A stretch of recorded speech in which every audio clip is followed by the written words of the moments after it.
చెడ్డవాడైతే ఆ కుటుంబమే నాశనం అయిపోతుంది. అవునా కాదా అని మిమ్మల్ని అడుగుతున్నా. అదే ఒక రాష్ట్ర పెద్ద అంటే ఒక ముఖ్యమంత్రి ఒక విధ్వంసకారుడైతే, ఒక అవినీతి పరుడైతే, ఒక సైకో అయితే ఆ రాష్ట్రం ఏమవుతుంది తమ్ముళ్ళు అని మిమ్మల్ని అడుగుతున్నా. అదే ఈ రాష్ట్రంలో జరిగింది. 4 సంవత్సరాల 10 నెలలు, ఇంకా 2 నెలలే మిగిలింది. రాష్ట్రాన్ని సర్వనాశనం చేశాడు, బ్రాండ్ ఇమేజ్ దెబ్బతీశాడు. ఇవన్నీ చేసి నిన్న మాట్లాడుతున్నాడు, మొన్న ఒక మీటింగ్లో మాట్లాడాడు. ఏదో ఇంటర్వ్యూలో ఒక మాట మాట్లాడుతూ నేను చాలా హ్యాపీగా దిగిపోతా, నాకేం నష్టం లేదు అని మాట్లాడే పరిస్థితికి వచ్చాడు. నేను ఒకటే చెప్తున్నా, మీరు దిగిపోవడం కాదు, మిమ్మల్ని ఇంటికి పంపేయడానికి ప్రజలు సిద్ధంగా ఉన్నారు. నిన్ను భరించే పరిస్థితిలో ఇక్కడ ప్రజలు లేరు. ఉన్నారా తమ్ముళ్ళు అని మిమ్మల్ని అడుగుతున్నా. ఏ ఒక్కరైనా ఆనందంగా ఉన్నారా అని మిమ్మల్ని అడుగుతున్నా. ఏ ఒక్కరూ ఆనందంగా లేరు. ఇంకో పక్క లక్షల కోట్ల రూపాయలు దోపిడీ చేశాడు. అంతేకాకుండా నువ్వు దిగిపోతావు కానీ మా తమ్ముళ్ళ గతి ఏంటి, ఉద్యోగాలు ఏంటి అని అడుగుతున్నా. వాళ్ళ జీవితాలు నాశనం చేశావు. 12 లక్షల కోట్ల రూపాయలు అప్పు చేశావు. అన్ని వ్యవస్థల్ని భ్రష్టు పట్టించావు. మళ్ళీ రాబోయే రోజుల్లో ఇటుక పేర్చుకుంటూ మళ్ళీ ఆంధ్రప్రదేశ్ని నిర్మాణం చేసుకోవాల్సిన బాధ్యత మనందరిపైన ఉంది. దానికి సిద్ధంగా ఉండాలని మరొక్కసారి మీ అందరికీ పిలిపిస్తున్నా. మళ్ళీ ఈ రాష్ట్రంలో వెలుగులు నింపుతాం. ఆ శక్తి మనకుంది. దానికి మీ అందరి సహకారం అవసరం అని చెప్పి కూడా మరొక్కసారి విజ్ఞప్తి చేస్తున్నా. నిన్న మాట్లాడుతూ అంటున్నాడు జగన్మోహన్ రెడ్డి గారు ఆయన అర్జునుడంట. కాదు, అక్రమార్జునుడు. అవునా కాదా? అతను డబ్బుల మీద డబ్బులు మీ ఇంటికి పంపిస్తున్నాడా తమ్ముళ్ళు? డబ్బులే డబ్బులంట. కాదు, దెబ్బలే దెబ్బలు, దెబ్బ మీద దెబ్బ. నేను అడుగుతున్నా, ఆయన మీ అకౌంట్లన్నీ ఫుల్ అయిపోయినాయంట. డబ్బుల వరద వచ్చింది మీ ఇంట్లోకి. వచ్చిందా వరద? అందరి దగ్గర డబ్బులు ఉన్నాయా మీ ఇంట్లో? నేను ఒకటే చెప్తున్నా, ప్రతి ఒక్కరూ 5 సంవత్సరాల్లో ఎంత నష్టపోయారంటే తిరిగి కోలుకోలేనంత నష్టపోయారు. ఇచ్చేది 10 రూపాయలు, దోచుకునేది ఎంత తమ్ముళ్ళు? ఎంత? 100 రూపాయలు. అవునా కదమ్మా చెల్లెమ్మ చెప్పండి? ఇచ్చేది 10 రూపాయలు, దోచుకున్నది గట్టిగా చెప్పాలి. దోచుకున్నది చేయి చూపేయండి. అది ఎట్లా అని మీరు ఆలోచిస్తే 9 సార్లు కరెంటు ఛార్జీలు పెంచాడు. పెంచాడా లేదా? 200 బిల్లు ఎంత అయింది? 1000 రూపాయలు అయిందా లేదా? అంటే 64,000 కోట్ల రూపాయలు ఒక కరెంటు ఛార్జీలో పెంచాడు. పెంచాడా లేదా అని మిమ్మల్ని అడుగుతున్నా. మద్యం పాపం మా తమ్ముళ్ళు మందుబాబులు ఇక్కడ కూడా ఉంటారు. రోజంతా కష్టపడతారు. సాయంత్రం అయితే ఒక పెగ్గేసుకోలేకపోతే ఉండలేరు. అలవాటైపోయారు. మీ యొక్క బలహీనతను ఆసరాగా తీసుకుని ప్రైవేట్ బ్యాండ్లు పెట్టాడు. ఒకప్పుడు 60 రూపాయలు క్వార్టర్ బాటిల్, ఇప్పుడు ఎంత తమ్ముళ్ళు? ఎంత? 200. అవునా కాదా? రోజుకు ఒక క్వార్టరు. మామూలుగా అయితే నెలకు 30 క్వార్టర్లు. క్వార్టర్లో 150 రూపాయలు జగన్మోహన్ రెడ్డికి కమిషను. అంటే మీరు తాగే తాగుళ్ళలో 4,500 రూపాయలు నెలకు జగన్ జలగా పీల్చేస్తా ఉంది. అవునా కాదా అని మిమ్మల్ని అడుగుతున్నా. ఏమమ్మా అవునా కాదా? 12 నెలలు 4,500 12,000 వేసుకుంటే 12 నెలలు వేసుకుంటే 54,000 రూపాయలు ఒక్క నెలకు మా తమ్ముళ్ళ దగ్గర, మందుబాబుల దగ్గర ఈ జగన్ బాబు దోచేస్తున్నాడు. తమ్ముళ్ళు జలగమారిగా. అవునా కాదా అని అడుగుతున్నా. అవును అంటే చేలు పైకెత్తండి. ఇది న్యాయమాని మిమ్మల్ని అడుగుతున్నా. న్యాయమాని మిమ్మల్ని అడుగుతున్నా. ఏం చేయాలి మనం ఇప్పుడు? ఇతన్ని ఉతికి ఆరేయాలా లేదా? సిద్ధంగా ఉన్నారా లేదా? ఏమమ్మా మీ మగవాళ్ళందరూ కూడా తాగి బలహీనం అయిపోయారా లేదమ్మా? అనారోగ్యం అయ్యారా లేదా? 30 లక్షల మంది అనారోగ్య పాలయ్యారు. 30,000 మంది ప్రాణాలు పోగొట్టుకున్నారు. ఇంకా చనిపోతున్నారు, చస్తూనే ఉన్నారు. ఈ జలగ మాత్రం మన రక్తాన్ని తాగతానే ఉంది. ఎవరైనా 2 క్వార్టర్లు వేసుకుంటే రోజుకి ఎంత అవుతుందంటే 1,10,000 రూపాయలు అయిపోతుంది. నేను ఒకటే చెప్తున్నా, ఈ లెక్కలు మీరు వేసుకోవాల్సిన అవసరం ఉంది. ఇది కాకుండా ఇంటి పన్ను, చెత్త పన్ను, ఆర్టీసీ రేట్లు పెరిగాయా లేదా అని మిమ్మల్ని అడుగుతున్నా. పెరుగుంటే చేతుల పైకెత్తండి. ఇవన్నీ మీ అకౌంట్ ఖాళీ అయిపోయిందా లేదా అని మిమ్మల్ని అడుగుతున్నా. అందుకే అన్న ఇచ్చేది 10, దోచేది 100. అందుకనే ఇంకొక పక్క అందుకే అన్నా, అయ్యా జగన్మోహన్ రెడ్డి నువ్వు అర్జునుడివి కాదు. పంచభూతాల్ని రాష్ట్రాన్ని మింగేసేటువంటి అక్రమార్జునుడివి. మళ్ళీ చెప్తున్నా, దేశ రాజకీయాల్లో ఇంత అక్రమార్జునుడిని నా జీవితంలో ఎప్పుడు చూడలేదు. అంత దుర్మార్గమైన ముఖ్యమంత్రి. కలియుగంలో ఈ ముఖ్యమంత్రి పుట్టాడు. మనందరి కర్మగాలి బకాసురుడు మారిగా మొత్తం మింగేసే పరిస్థితికి వచ్చాడు. ఈ విషయం మీరు గుర్తుపెట్టుకోవాల్సిన అవసరం ఉంది. ఇంకో పక్క మీరు చూస్తే నిత్యావసర వస్తువులన్నీ పెరిగిపోయినాయా లేదా అని మిమ్మల్ని అడుగుతున్నా.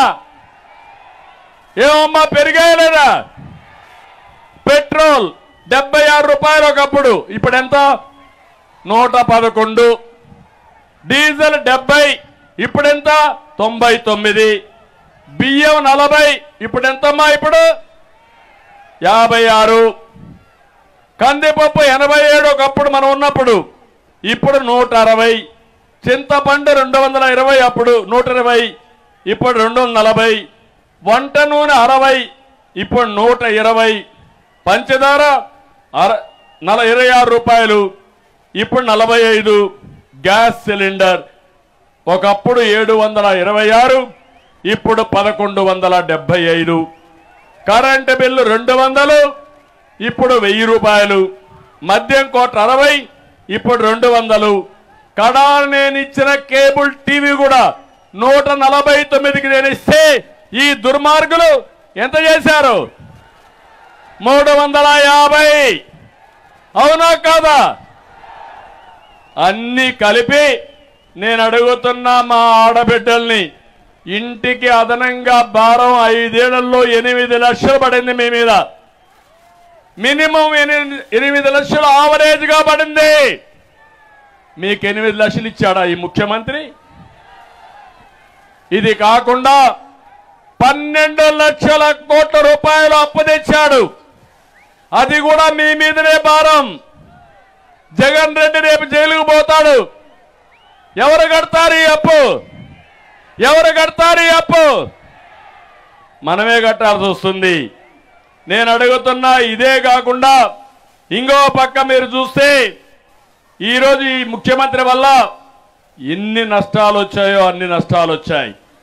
కరెంటు ఛార్జీలు పెరిగాయి. ఒక కరెంటు ఛార్జీకే పరిమితం కాలేదు. ఎప్పుడైతే కరెంటు ఛార్జీలు పెరిగాయో వ్యవసాయానికి వచ్చే నిత్యావసర వస్తువుల ధరలన్నీ పెరుగుతాయి. ఎప్పుడైతే కరెంటు ఛార్జీ పెరిగిందో షాప్ వాళ్ళు కూడా ఆ కరెంటు ఛార్జీ వాటా మనకేస్తారు. అదే మరి కరెంటు ఛార్జీలు పెరిగినప్పుడు ఎక్కడైనా ఇండస్ట్రీలో ఉత్పత్తులు జరిగితే అది కూడా మనకే వేస్తారు. ఈ విధంగా మనం చూస్తే కరెంటు ఛార్జీల వల్ల అన్ని ధరలు పెరిగే పరిస్థితికి వచ్చింది. రెండోది మీరు చూస్తే పెట్రోలు డీజిల్ పెరిగాయి కాబట్టి ఆటోమేటిక్గా భారం అధికమైంది. మూడోది ఇసుక.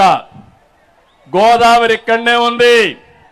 ఒకప్పుడు నేనున్నప్పుడు ఇసుక ఫ్రీగా ఇచ్చారా లేదా అని మిమ్మల్ని అడుగుతున్నా. ఆ రోజు ఫ్రీగా ఇచ్చిన ఇసుక ఇప్పుడు ట్రాక్టర్ ఎంత అమ్ముతున్నారు? 5,000 అవునా కాదా? అంటే మీ ఊర్లో ఇసుక బంగారం అయిపోయింది. కేజీల చొప్పున కొనే పరిస్థితికి వచ్చారు. ఇది అన్యాయం అవునా కాదా అని మిమ్మల్ని అడుగుతున్నా. 40 లక్షల మంది భవన నిర్మాణ కార్మికులు దెబ్బతిన్నారు. ఇల్లు కట్టాలంటే దానికి కూడా మనం ఖర్చు పెరిగిపోయింది. ఇవన్నీ కూడా పెరిగిపోయి ప్రతి ఒక్కరి అందరికీ దెబ్బొచ్చింది. ఇంకో పక్క అసమర్థత. రోడ్లన్నీ బాగున్నాయా తమ్ముళ్ళు? గుంతలే గుంతలు అవునా కాదా? ఏ రోడ్డైనా బాగుందా? ప్రతిరోజు అంటాడు బటన్ నొక్కానని. ఆ రోడ్లకి ఎందుకు బటన్ నొక్కలేదు జగన్ రెడ్డి? చెప్పమని సమాధానం అడుగుతున్నా. దీనికి సమాధానం చెప్పే పరిస్థితులు లేడు. ఇంకో పక్క ఈరోజు మనం చూస్తామంటే ఇవన్నీ పెరిగిపోయి భారం పెరిగితే ఈ ముఖ్యమంత్రి రాష్ట్రానికి సంపద సృష్టించాలి, ఆదాయాన్ని పెంచాలి. ఆదాయం పెరగాలంటే అమరావతి లాంటి రాజధానిని నిర్మాణం చేసి ఉండాల. నేను ఆ రోజు అమరావతి మామూలుగా కాదు, 35,000 ఎకరాలు భూమి స్వచ్ఛందంగా రైతుల ముందుకొచ్చి భూమినిస్తే నేను అమరావతి ప్రారంభించాను. ₹1 ఖర్చు పెట్టకుండా ఈరోజు మన రాజధాని మనం నిర్మాణం చేసుకున్నాం. అలాంటి దాన్ని విధ్వంసం చేసి అవినీతి పేరు పెట్టి కుల ముద్రేసి రాజధాని నాశనం చేసిన వ్యక్తి ఈ జగన్మోహన్ రెడ్డి గారని చెప్పి మీకు తెలియజేస్తున్నా. దీనివల్ల లక్షల కోట్ల రూపాయలు మీ సంపద ఆవిరైపోయింది. మీరు అప్పుల పాలయ్యే పరిస్థితికి వచ్చారు. ఇంకో పక్క పరిశ్రమల్ని తరిమి పారగొట్టే పరిస్థితికి వచ్చాడు. దీనివల్ల యువతకు ఉద్యోగాలు రాలేదు, వాళ్ళు నిరుద్యోగులయ్యారు, గవర్నమెంట్కి ఆదాయం లేదు, మళ్ళీ అప్పులు చేసే పరిస్థితికి వచ్చాం. నేను ఒక్క విషయం ఇక్కడ మాట్లాడుతున్నా మీ అందరికీ. ఇక్కడే మీరందరూ ఉన్నారు. పోలవరం ఆంధ్రప్రదేశ్ రాష్ట్రానికి వరం. బైఫర్కేషన్ యాక్ట్లో నేనే పెట్టించా. ఆ రోజు నేను ఒకటి ఆలోచించాను పోలవరం గురించి. విభజన జరిగినప్పుడు కాంగ్రెస్ పార్టీ పోలవరం పెట్టి 7 మండలాలు తెలంగాణలో పెట్టారు. నేను ముఖ్యమంత్రి అయినప్పుడు 2014లో ఒకటే ఆలోచించాను, ఆ 7 మండలాలుంటే అవి ముంపుకు గురవుతుంది కాబట్టి ఎవరు ఒప్పుకోరు, తెలంగాణ గవర్నమెంట్ ఒప్పుకోదని ప్రధానమంత్రి గారు నరేంద్ర మోడీ గారిని ఒకటే రిక్వెస్ట్ చేశాం. ఆ 7 మండలాలు తెలంగాణ నుంచి ఆంధ్రప్రదేశ్కి ఇస్తే నేను ప్రమాణ స్వీకారం చేస్తాను, అప్పుడే పోలవరం సాధ్యమని నేను గట్టిగా చెప్తే వాళ్ళు కూడా మన్నించి 7 మండలాలు ఆంధ్రప్రదేశ్ రాష్ట్రానికి ఇచ్చారంటే అది తెలుగుదేశం పార్టీ సాధించిన విజయం.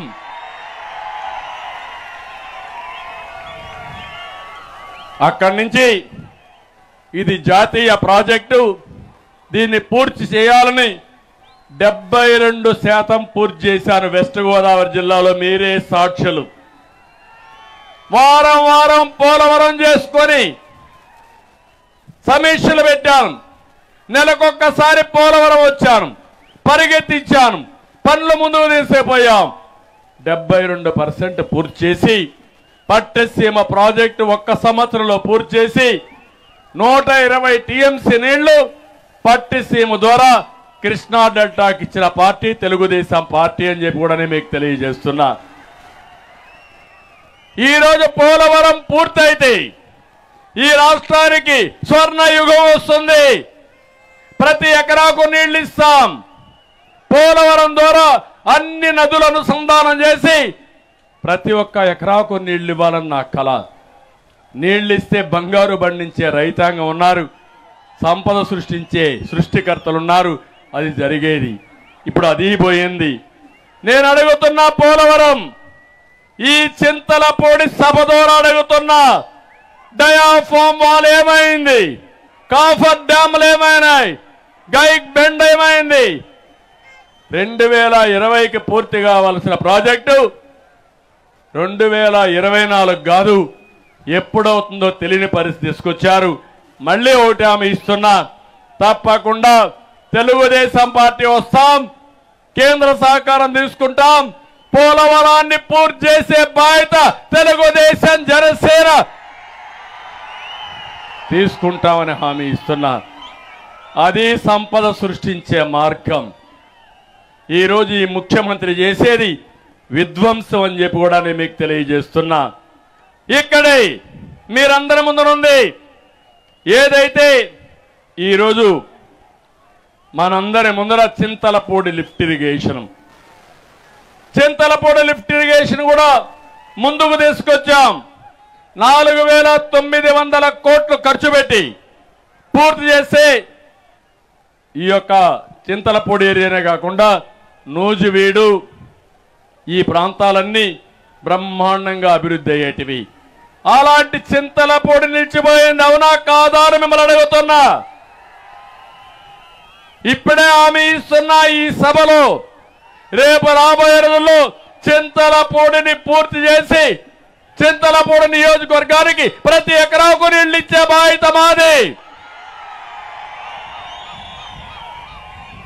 ఇది చేస్తే రైతాంగం వాణిజ్య పంటలేస్తారు, బ్రహ్మాండంగా ముందుకు పోతారు. ఒక్క ఉదాహరణ మీరు చూడండి, పామాయిల్ ఉంది. ఈ ఏరియా అంతా కూడా ఇప్పుడు కూడా హెలికాప్టర్లు వస్తామంటే పైన నుంచి చూసుకుంటూ వచ్చాను పామాయిల్ ఎట్టుందని. ఆ పామాయిల్ పంట ఇక్కడికి తెచ్చింది నందమూరి తారక రామారావు గారు మొట్టమొదటిసారిగా. ఆయన మొదటిసారిగా సీఎంగా ఉన్నప్పుడు మలేషియా నుంచి పామాయిల్ మొక్కలు తీసుకొచ్చి ఈ జిల్లాలో ఈ రాష్ట్రంలో ప్రవేశపెట్టిన నాయకుడు ఎన్టీ రామారావు గారు అని చెప్పి నేను మీకు తెలియజేస్తున్నా. ఆ రోజు ఒక మొక్కకు 40 రూపాయలు సబ్సిడీ ఇచ్చాం. ఇంకో పక్కన ఎరువులు, పురుగు మందులు కానీ, యంత్రాలు కానీ, డ్రిప్ ఇరిగేషన్ కానీ ఇవన్నీ కూడా సబ్సిడీతో ఇచ్చాం ఆ రోజు. ఈ రోజు మీరు చూడండి, ఎక్కడ కూడా సబ్సిడీస్ అన్ని తీసేశాడు, ఒక్క పైసా ఇవ్వడం లేదు. ఇంకో పక్క ఒకప్పుడు ఒక టన్ను 18,000 వచ్చేది, ఇప్పుడు టన్ను 11,000 నుంచి 12,000 వస్తా ఉంది. అంటే గవర్నమెంట్ సీతకన్నేసింది, మార్కెట్ లేదు. ఒకప్పుడు నేను మార్కెట్ తగ్గినప్పుడంతా మార్కెట్ ఇంటర్వెన్షన్ ఫండ్ ఇచ్చి పామాయిల్ కాపాడిన పార్టీ తెలుగుదేశం పార్టీ అని చెప్పి మరొక్కసారి మీ అందరికీ విజ్ఞప్తి చేస్తున్నా. పామాయిల్ దెబ్బతినింది, అక్వా దెబ్బతినింది. మళ్ళీ హామీ ఇస్తున్నా, రైతుకు న్యాయం చేయడం కోసం పామాయిల్ ని ప్రోత్సహిస్తాం, సబ్సిడీలు ఇస్తాం. అక్వా రైతుకు కూడా ఒక యూనిట్కి ₹50 కరెంట్ ఇచ్చి దాన్ని కూడా ప్రోత్సహించే బాధ్యత తెలుగుదేశం పార్టీదని చెప్పి నేను మీకు తెలియజేస్తున్నా. నేను ఒకే ఒక విషయం మీ అందరికి చెప్తున్నాను, ఏ నాయకుడైనా ఏ రాజకీయ పార్టీ అయినా ప్రజల్ని బాగు చేయడం కోసం ఆలోచించాలి, మీ జీవితాల్లో వెలుగు రావడానికి ఆలోచించాలి. అట్లా కాకుండా మాటలు చెప్పి ముద్దులు పెట్టి తల నిమిరి ఒక్క ఛాన్స్ అని మిమ్మల్ని గోదావరిలో ముంచే నాయకులు వస్తే మన జీవితాలు ఏమవుతాయో ఒక్కసారి ఆలోచించమని కోరుతున్నా. ఈరోజు నేను ధైర్యంగా చెప్తున్నా, ఆ రోజు తెలుగుదేశం పార్టీ హైదరాబాద్ను అభివృద్ధి చేశాం, సైబరాబాద్ నిర్మాణం చేశాం. ఈరోజు హైదరాబాద్ నగరం దేశంలో నెంబర్ 1 గా ఉందంటే అది తెలుగుదేశం పార్టీ కృషి, అవునా కాదా అని మిమ్మల్ని అడుగుతున్నా. ఆ రోజు ఇక్కడుండే పిల్లలు బాగా చదివిస్తే ప్రపంచాన్ని జయిస్తారని ఐటీకి ప్రాధాన్యత ఇచ్చాం, ఇంజనీరింగ్ కాలేజీలు పెట్టాం, మెడికల్ కాలేజీలు ఇచ్చాం, ఐటీ కంపెనీలు తీసుకొచ్చాం. ఈరోజు నేను గర్వంగా చెప్తున్నా, ప్రపంచంలో ఏ దేశానికి పోయినా మన వాళ్ళు అక్కడ ఉంటారు. మొన్న కష్టం వస్తే 80-90 దేశాల్లో నాకు సపోర్ట్ చేస్తూ నిరసన తెలియజేశారంటే అది తెలుగుదేశం పార్టీ తెలుగు జాతికి ఇచ్చిన వరం. ప్రపంచాన్ని జయించే శక్తి మా యువతకుంది. వాళ్ళని ప్రోత్సహిస్తే ఏమైనా చేస్తారు. అందుకే హామీ ఇస్తున్నా, ఆ యువతతో నేనుంటా, వాళ్ళని ప్రోత్సహిస్తా. మళ్ళీ చెప్తున్నా, దీనికోసమే ఈరోజు సూపర్ 6 అనే కార్యక్రమాన్ని ప్రవేశపెట్టాం. దాంట్లో మొట్టమొదటిసారి మా తమ్ముళ్ళకి, మా యువతకి ఒకటే హామీ ఇస్తున్నా, సంవత్సరానికి 4 లక్షల ఉద్యోగాలు, 5 ఏళ్లలో 20 లక్షల ఉద్యోగాలు ఇచ్చే బాధ్యత మేము తీసుకుంటాం. సిద్ధమా తమ్ముళ్ళు అని మిమ్మల్ని అడుగుతున్నా. జాబ్ క్యాలెండర్ ఉందా? ఉద్యోగం వచ్చిందా? ఇచ్చాడు ఉద్యోగం. ఎక్కడా? నేను ఐటీ ఉద్యోగాలు ఇస్తే వాలంటీర్ ఉద్యోగం, నేను గవర్నమెంట్లో ఉద్యోగాలు ఇస్తే ఎక్కడ? సారా అంగడిలో, మద్యం కొట్లో ఉద్యోగం, ఫిష్ మార్ట్లో ఉద్యోగం, మటన్ కొట్లో ఉద్యోగం. ఆ ఉద్యోగాలు మీకు కావాల్సింది. నిన్న నేను చూశాను, మచిలీపట్నం మాజీ మంత్రి, ఆయన ఒక నాని, రకరకాల నానీలు ఉన్నారు ఇక్కడ. ఆయన హోటల్లో సర్వర్ వేశాడు, అందరికీ వడ్డిస్తున్నాడు. అంటే మా యువతలందరినీ హోటల్లో సర్వర్లుగా చేస్తామంటున్నారు. నేను ఐటీలో మిమ్మల్ని పారిశ్రామికవేత్తలుగా తయారు చేయాలని నా ఆకాంక్ష. ఏం తమ్ముళ్ళు, రెండో ఒకటేనా అని అడుగుతున్నా. Both are not the same. అవునా కాదా? అది వాళ్లకు మనకుండే వ్యత్యాసం. అవునంటే గట్టిగా చప్పట్లు కూడా చెప్పండి యువత. అదే కాదు, ఈరోజు ఒకటే హామీ ఇస్తున్నా, ఉద్యోగాలు వచ్చే వరకు అమ్మా నాన్న పైన ఆధారపడే పరిస్థితి లేదు. నెలకు 3,000 రూపాయలు నిరుద్యోగ భృతి ఇస్తాం, మీ అకౌంట్లోకే వస్తుంది. అయితే గంజాయి తాగొద్దండి. జగన్మోహన్ రెడ్డి గంజాయి పెట్టాడు, అక్కడి నుంచి వర్క్ ఫ్రమ్ హోమ్ పెడతా. మీ ఇంట్లో కూర్చొని అమ్మా నాన్న చూసుకుంటూ ప్రపంచంలో ఏ కంపెనీ కావాలంటే పనిచేసే సంస్కృతికి శ్రీకారం చుడతాం. ఇంట్లో బోరు కొడితే మండల హెడ్ క్వార్టర్లో వర్క్ స్టేషన్లు పెట్టి నెలకు 10 రోజులు అక్కడ పనిచేస్తూ అక్కడ సోషల్ లైఫ్ కానీ శిక్షణ కానీ చేపించే కార్యక్రమానికి శ్రీకారం చుడతాం. ఏమమ్మా, మీ పిల్లలకు ఉద్యోగాలు కావాలా లేదా? మీరు కష్టపడి చదివిస్తున్నారు. ఆ పిల్లలు పెద్దలైన తర్వాత ఉద్యోగం కోసం వచ్చినప్పుడు ఉద్యోగాలు రాకుండా మీరు ఇబ్బంది పడే పరిస్థితికి వస్తున్నారు. అందుకే నేను చెప్తున్నా, అది నా బాధ్యత. తప్పకుండా ఈ యువత ప్రతి ఒక్కరికి ఉపాధి కల్పించే బాధ్యత, యువతని ప్రపంచానికి అనుసంధానం చేసే బాధ్యత తెలుగుదేశం పార్టీ, జనసేన తీసుకుంటాం. ఇది కాకుండా ఇక్కడే మా ఆడబిడ్డలు ఉన్నారు. ఏమమ్మా, నన్ను మర్చిపోయారా? తెలుగుదేశం పార్టీని మర్చిపోయారా అని అడుగుతున్నా మిమ్మల్ని. గతాన్ని గుర్తు చేసుకోమంటున్నా మిమ్మల్ని అందరినీ. మీరందరూ చదువుకోవాలని కోరుకునింది ఎవరమ్మా? మొట్టమొదటిసారిగా నందమూరి తారక రామారావు గారు. అవునా కాదా? తిరుపతి పద్మావతి యూనివర్సిటీ పెట్టి ఆడబిడ్డలు కూడా మగబిడ్డలతో సమానంగా చదువుకోవాలని చెప్పిన ఏకైక నాయకుడు నందమూరి తారక రామారావు గారు.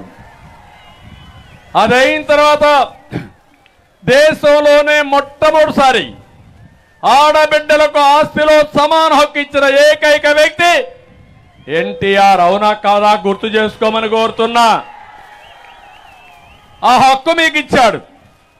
ఆ తర్వాత నేను వచ్చిన తర్వాత డాక్రా సంఘాలు పెట్టాను. మర్చిపోయారు నన్ను. 90 లక్షల మంది డాక్రా సంఘాల్లో ఉన్నారు. ఆంధ్రప్రదేశ్లో ఉండే డాక్రా సంఘాలని ప్రపంచానికి పరిచయం చేసి మా ఆడబిడ్డల సత్తా ఏంటో చూపించిన పార్టీ తెలుగుదేశం పార్టీ. అవునా కాదా గుర్తు చేసుకోమంటున్నా. ఎంతమంది ఎగతాళి చేశారు ఆ రోజు. ఈయనేదో చెప్తున్నాడు, ఈ ఆడబిడ్డలంతా సంఖ్యలో పుస్తకాలు పెట్టుకొని నిద్రలేస్తే బయట పోతున్నారు, వీళ్ళేమి సాధిస్తారన్నారు. అన్ని వ్యవస్థలు పోయినాయి కానీ డాక్రా సంఘాలను ఎవరు ఏం చేయలేకపోయారంటే అది నేను వేసిన ఫౌండేషన్. మరొక్కసారి మా ఆడబిడ్డలకు విజ్ఞప్తి చేస్తున్నా. నేను అక్కడితో ఆగలేదు.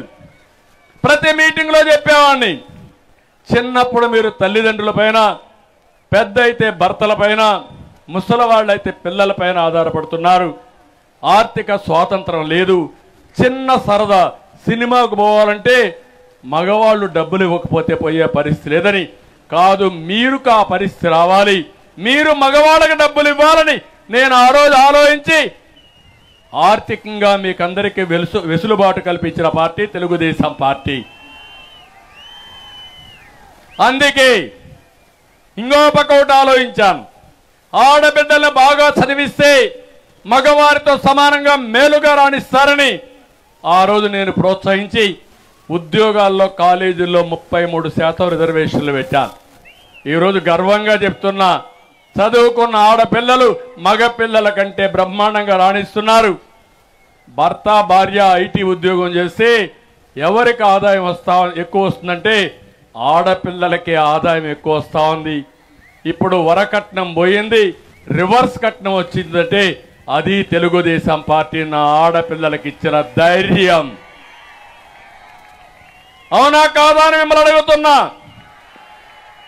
ఇప్పుడు మళ్ళా మీ అందరికీ ఒకటే ఆఫర్ ఇస్తున్నా, మా ఆడపిల్లల్ని, ఆడబిడ్డల్ని, అక్కల్ని, చెల్లెల్ని ఆధారంగా చేసుకుని మళ్ళీ మీరు పేదరికం నుంచి పైకొచ్చే మార్గం, అక్కడి నుంచి రెండో మార్గం డబ్బులు సంపాదించే మార్గాన్ని నేను చూపిస్తా.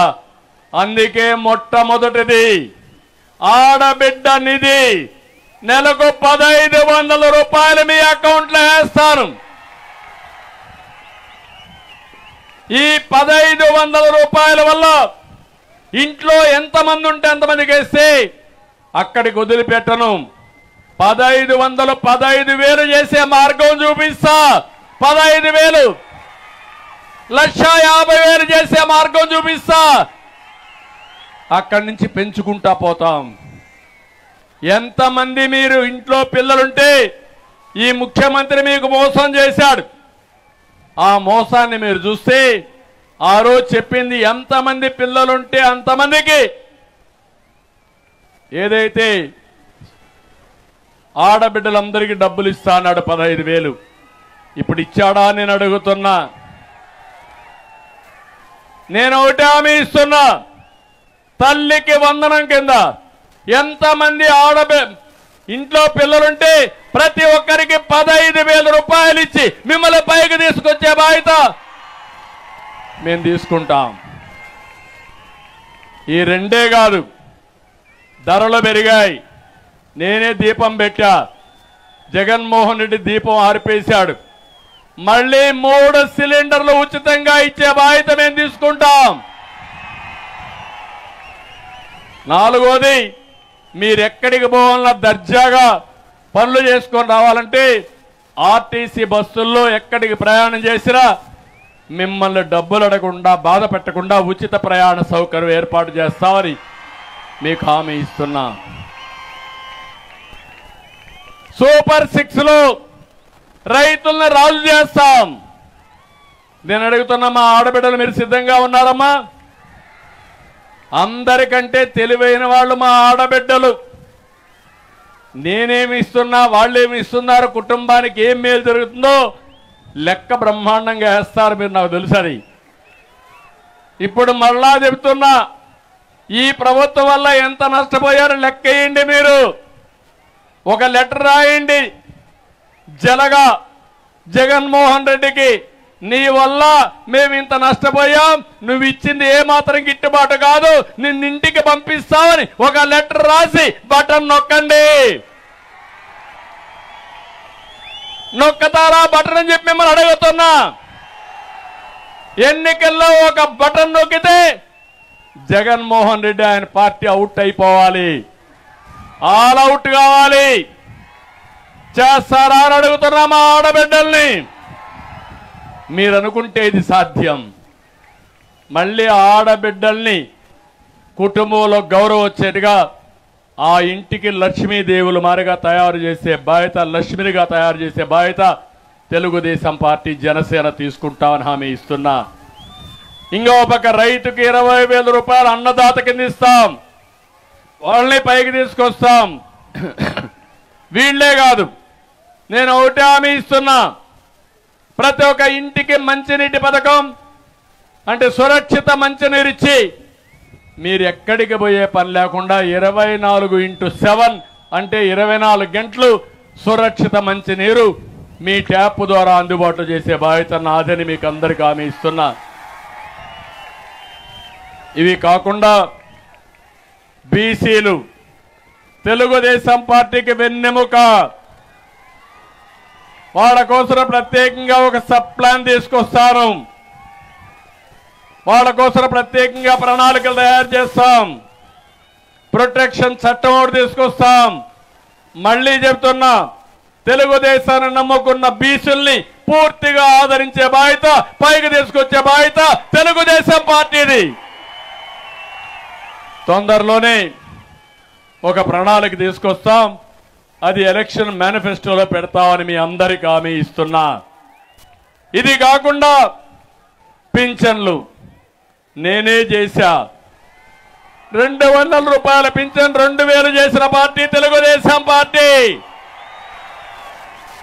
5 ఏళ్లుగా జగన్మోహన్ రెడ్డి చేసింది 250 పెంచుకుంటూ మొన్ననే 3000 రూపాయలు ఇస్తానంటున్నాడు.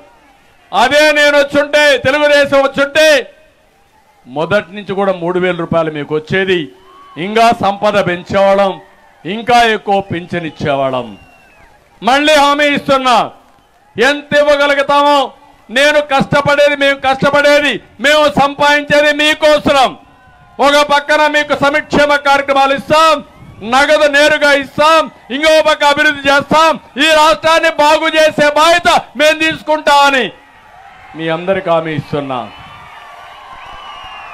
పేదవాళ్ళను చూస్తే 2000 రూపాయలు పింఛనిచ్చి 3 పూట్ల అన్నా క్యాంటీన్లో 450 రూపాయలకే భోజనం పెట్టిన పార్టీ తెలుగుదేశం పార్టీ.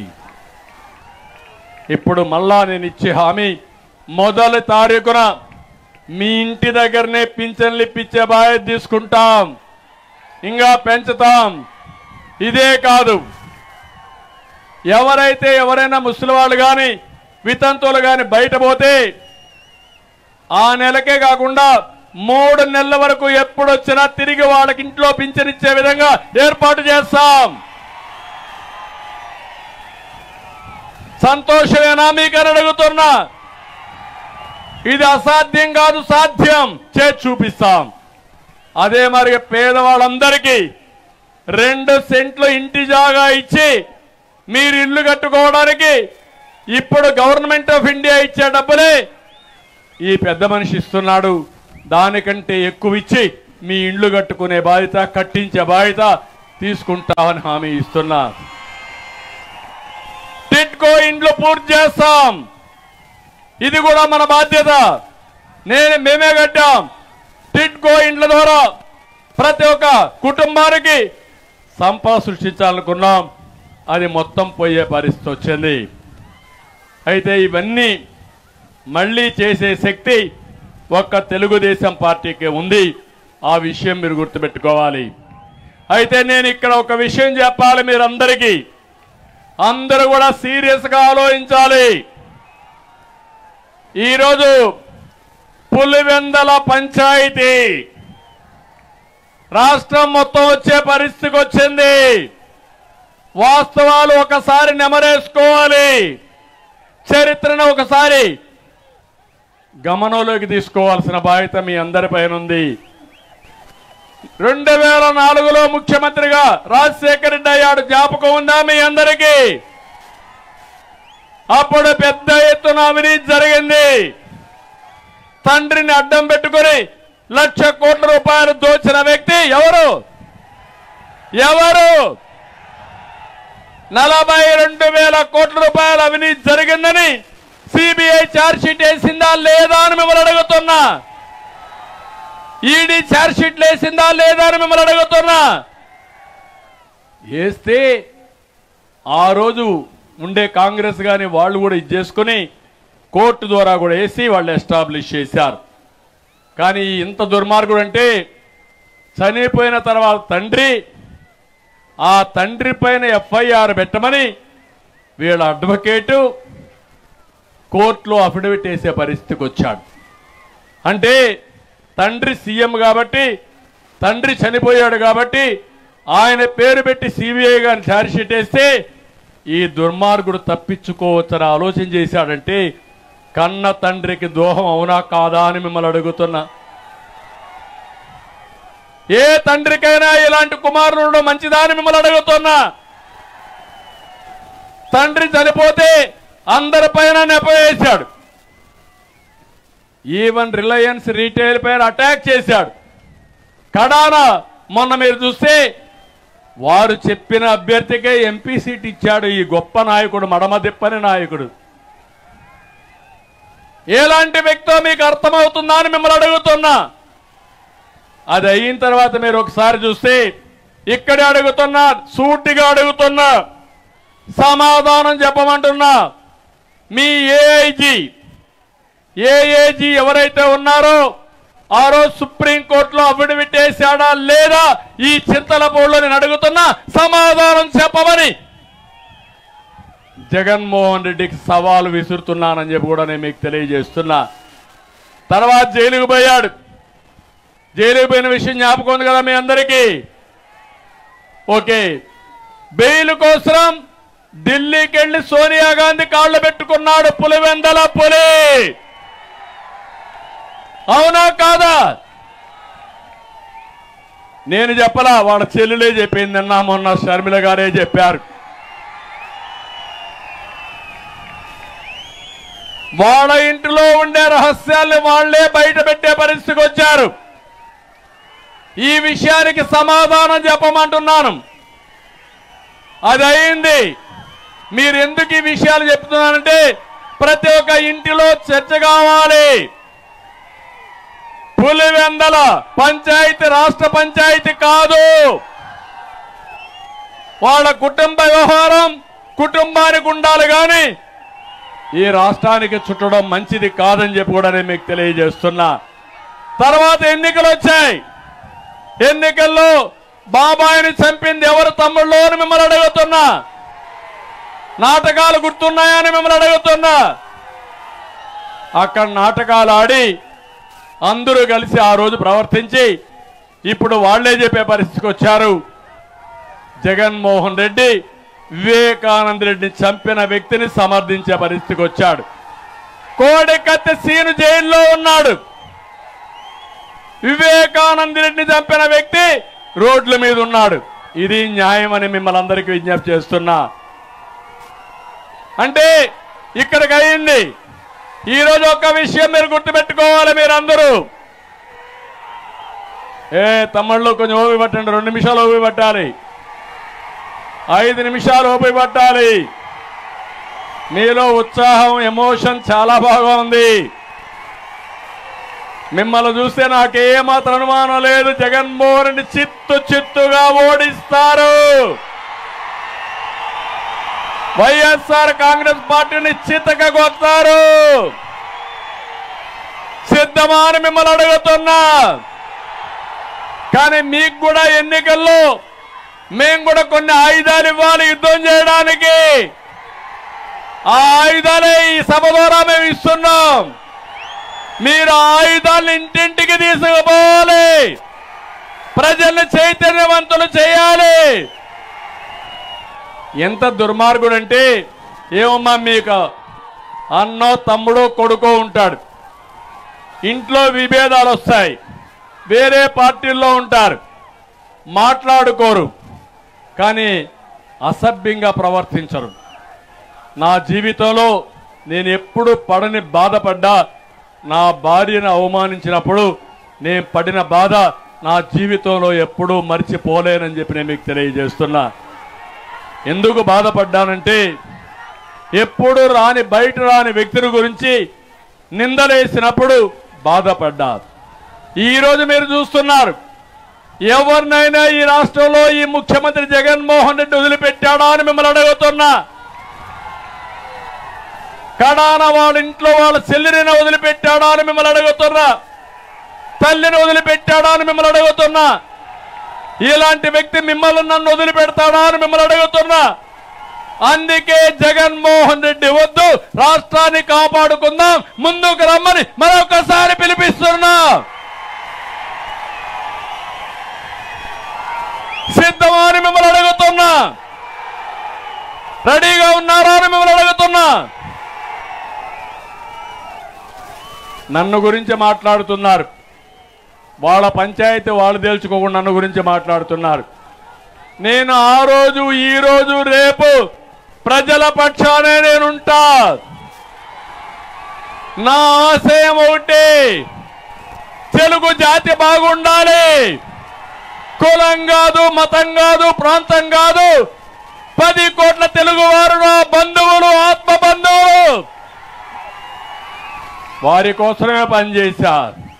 నా చివరి రక్తము బొట్టున్నంత వరకు మీకోసమే నేను బతకతా, మీకోసమే ఉంటా, మీకోసమే పనిచేస్తా.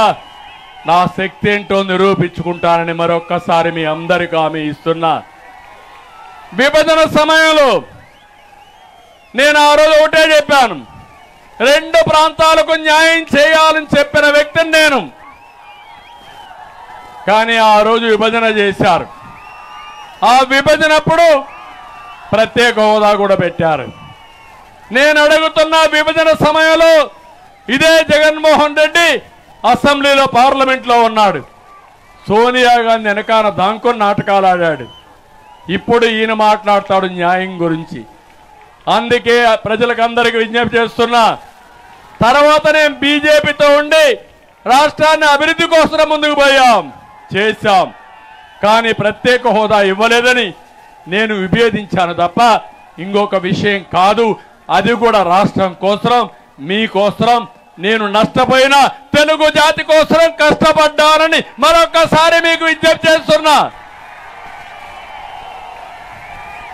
ఈరోజు కూడా నా ఆలోచన ఇదే. అదే జగన్మోహన్ రెడ్డి ఓసరవిల్లి రాజకీయాలు చేసి, బెయిల్ కోసం రాజకీయం, కేసుల కోసం రాజకీయం, రాష్ట్రాన్ని తాకట్టు పెట్టి ప్రత్యేక హోదా కోసం ఎన్ని మాట్లాడాడంటే మా యువత గుర్తుపెట్టుకోవాలి. కేంద్రం మెడలు వంచి ప్రత్యేక హోదా తెస్తా అన్నాడు. ఇప్పుడు మెడలు దించి కేసుల కోసం పాటుపడే పరిస్థితికి వచ్చాడు. ఇది వాస్తవం అని చెప్పి కూడా నేను మీకు తెలియజేస్తున్నా. అందుకే నేను మిమ్మల్ని అందరినీ కోరుతున్నా, ఈరోజు చింతలపూడి సభ ద్వారా పిలిపిస్తున్నా, 175 సీట్లకు 175 గెలవాలి. పులివెందలు కూడా గెలవాలి. గెలవాలనే సంకల్పంతో గట్టిగా మీరందరూ కూడా చప్పట్లు కూడా చెప్పండి. ఇక్కడికి వచ్చినప్పుడు ఏలూరు ఎంపీ ఉన్నాడు, నిన్నటి వరకు ఎంపీ, ఇప్పుడు కూడా ఎంపీనే, ఇంకా 2 నెలలు ఉంటాడు. చాలా తెలివైన వాడు.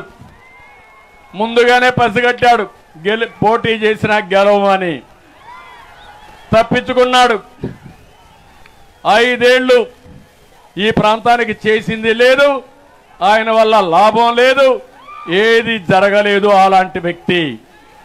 ఇప్పుడు మీరు చూస్తున్నారు, పక్క నియోజకవర్గం ఉన్నాడు ఎర్రిపప్ప మంత్రి, ఆయన కొడుకును పంపించాడు ఇక్కడికి. ఎర్రిపప్ప రైతులు గోన్ సంచులు ఇవ్వలేడు, కానీ వేరే నియోజకవర్గంలో పార్లమెంట్ పోటీ చేస్తారు. గొప్ప నాయకులే కదా అని మిమ్మల్ని అడుగుతున్నా. తిరుగు తపాల్లో పంపిస్తారా లేదా అని మిమ్మల్ని అడుగుతున్నా. ఇంకొక ఆయన చింతలపూడి ఎలీజా, గ్రాఫ్ పడిపోయింది, నీ చీటీ చినిగిపోయిందన్నాడు జగన్మోహన్ రెడ్డి. అమలాపురం పంపిస్తా అన్నాడు. ఈయనన్నాడు, నా గ్రాఫ్ పడిపోతే నీ గ్రాఫ్ పెరిగిందా, నీది పడిపోయిందని చెప్పాడు. చెప్పాడా లేదా? జగన్మోహన్ రెడ్డి గ్రాఫ్ పెరిగిందా తమ్ముళ్ళు? పెరిగిందా ఆడబిడ్డలు? రేపు ఎన్నికలు వస్తే తెలుస్తుంది. ఊరు తిరగబడుతుంది, ప్రతి ఒక్కరు తిరగబడతారు. అది జరగాలి. జరుగుతుందా లేదా? పాపం ఎలీజా పని అయిపోయింది. ఇంకో పక్క అతను ఒక ప్రశ్న వేశాడు, మేము ఎస్సీలం, మాకు సామాజిక న్యాయం లేదన్నాడు. నేను అడుగుతున్నా, ఈ గోదావరి జిల్లాలో పెత్తనం ఎవరిదండి? మిథున్ రెడ్డి పెత్తనం. ఎవడి మిథున్ రెడ్డి? ఎవరా మిథున్ రెడ్డి? పెద్దిరెడ్డి కొడుకు. ఇది సామాజిక న్యాయం అవునా కాదా? అలాంటి వ్యక్తులు ఇక్కడికి వస్తే ఒప్పుకుంటారా అని మిమ్మల్ని అడుగుతున్నా. పాపం ఎలీజా చెప్పిన దాంట్లో ఊటి వాస్తవం ఉంది. ఈ పార్టీలో సామాజిక న్యాయం లేదు, ఎస్సీలంటే చిన్న చూపు ఉందన్నాడు. అది కరెక్ట్, నేను కూడా ఒప్పుకుంటున్నానని చెప్పి మీ అందరికీ తెలియజేస్తున్నా. ఉంగుటూరు ఆయన ఉన్నాడు, ఎమ్మెల్యే పుప్పాల వాసుబాబు. ఉంగుటూరును దోచేస్తున్న వస్తువుల రాజా. చెరువులు, తాడిపూడిక కాలువలు, కడాన పోలవరం కుడి కాలువ మొరం కూడా దోచేశారు తమ్ముళ్ళు వీళ్ళంతా కలిసి. చూశారా కుడి కాలువ? చూశారా గట్లు? దోచేసిన వ్యక్తులు అవునా కాదా అని మిమ్మల్ని అడుగుతున్నా. వర్షాలు వస్తే ఆ కాలువలు ఏమవుతాయి? కొట్టుకొని పోతాయా లేదా? ఇంత దుర్మార్గులు క్షమిస్తారా అని మిమ్మల్ని అడుగుతున్నా. ఇంకొక ఆయన దెందులూరు కొటారి అబ్బయ్య చౌదరి, అక్రమార్కులకే అక్రమార్కుడు. రౌడీ షీటర్లతో కోటరీ పెట్టుకున్నాడు. దెందులూరు నియోజకవర్గాన్ని దోచేస్తున్నాడు. అమెరికా నుంచి అదే పనిగా ఇక్కడికి వచ్చాడు. అక్రమ మైనింగ్ చేస్తున్నాడు. డబ్బు పిచ్చి మేతగాడు. ఇదే పని. పాపం చింతమనేని పైన పెట్టని కేసు లేదు.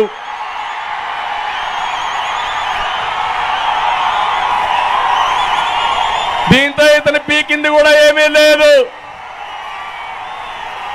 ఈసారి మీరిచ్చే షాకుతో మళ్ళా అమెరికాకు పంపించాలి. సిద్ధమా అని మిమ్మల్ని అడుగుతున్నా. పోలవరం తెల్లం బాలరాజు గిరిజనుల్ని డబ్బులే కొట్టేసి అక్రమార్కుడు. ఇసుక అక్రమ తవ్వకాలు గట్టిగా తవ్వి డబ్బులు సంపాదిస్తున్నాడు. అవినీతి పైన ప్రశ్నించిన వారిపై అట్రాసిటీ కేసులు పెట్టాడు. కొంతమంది ఆత్మహత్యలు చేసుకున్నారు. ఇలాంటి వ్యక్తి మళ్ళా గిరిజనులు రక్షిస్తాడా అని మిమ్మల్ని అడుగుతున్నా. ఇంకో పక్క నూజివీడు మేక కొడుకు నూజివీడిని సున్నంగా గుండు కొట్టేశాడు ఆయన. అన్నింటా అక్రమాలే, వసూళ్లు, ఎక్కడా ఏ అభివృద్ధి లేదు. ఏలూరులో ఆళ్ల నాని, ఈయన ఏం చేశాడో ఆయనకే తెలియదు పాపం. అయోమయంలో ఉన్నాడు. సీట్ ఇచ్చినా గెలవడు. అతనికి అయిపోయింది, అతను కూడా అయిపోయినాయని చెప్పి నేను మీకు తెలియజేస్తున్నా. కైకులూరు దూలం నాగేశ్వరరావు కొడుకు నియోజకవర్గం అప్పచెప్పాడు. సెంటు పట్టాలు గట్టిగా డబ్బులు లాగాడు. చెరువులు ఏది కనపడిస్తే అది దోచేస్తున్నాడు. 5 ఏళ్లలో 300 కోట్ల రూపాయలు అక్రమార్జన చేసిన ఎమ్మెల్యే. కొల్లేరంటే చెరువులు ఉంటాయి, ఆ చెరువుల్లో బంగారం దోచుకుంటున్నాడు ఈ పెద్ద మనిషి. నేను అడుగుతున్నా, ఇలాంటి అక్రమార్కులు మీకు కావాలనా అని మిమ్మల్ని అడుగుతున్నా. వసూల రాజ్యాలు మీకు కావాలని మిమ్మల్ని అడుగుతున్నా. మీకేమైనా సేవ చేశారా అని మిమ్మల్ని అడుగుతున్నా. సిద్ధమా ఓడించడానికి? సిద్ధమా ఓడించడానికి? గట్టిగా చేతులు చెప్పండి, ఎస్ మేము సిద్ధమని. ఈ పార్లమెంట్లో చింతలపూడి ప్రాజెక్టుని పూర్తి చేస్తాం, పామాయిల్కు న్యాయం చేస్తాం, మళ్ళా సబ్సిడీస్ ఇస్తాం, పూర్వ వైభవం తీసుకొస్తాం. మామిడి రైతుల్ని ఆదుకునేందుకు ఫుడ్ ప్రాసెసింగ్ యూనిట్లు పెడతాం, రీసెర్చ్ సెంటర్లు ఏర్పాటు చేస్తాం. అక్వా రైతాంగాన్ని 150 పైసలకి కరెంట్ ఇస్తాం, రోడ్లు బాగా చేస్తామని కూడా నేను మీ అందరికీ హామీ ఇస్తున్నా. నాది విజన్, జగన్మోహన్ రెడ్డిది